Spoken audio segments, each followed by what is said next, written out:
Voilà. E che porti bene. Via. La Presidente.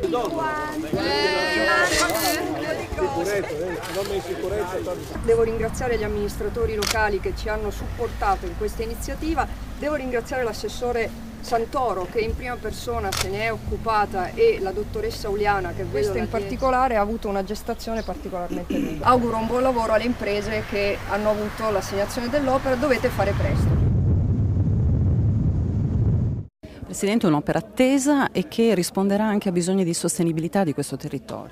Sì, è un'opera attesa veramente da tanto tempo. Con coraggio abbiamo rivisto il progetto originario della Palmanova Manzano e oggi iniziamo i lavori con ciò che serve di più al nostro territorio, a partire dal ponte, che è un'opera che ha assolutamente necessità di un intervento. Non fermeremo la circolazione, sarà un'opera innovativa, non impattante, sostenibile, ci sarà la pista ciclabile, insomma finalmente riqualifichiamo questo territorio con un'opera importante, non solo il ponte ma anche alcune rotatorie e l'allargamento della carreggiata della ex strada provinciale 50 per un importo complessivo di 32 milioni. Ma la cosa più importante è che questi interventi miglioreranno la qualità della vita della nostra gente. Il sassolino, guarda, il sassolino.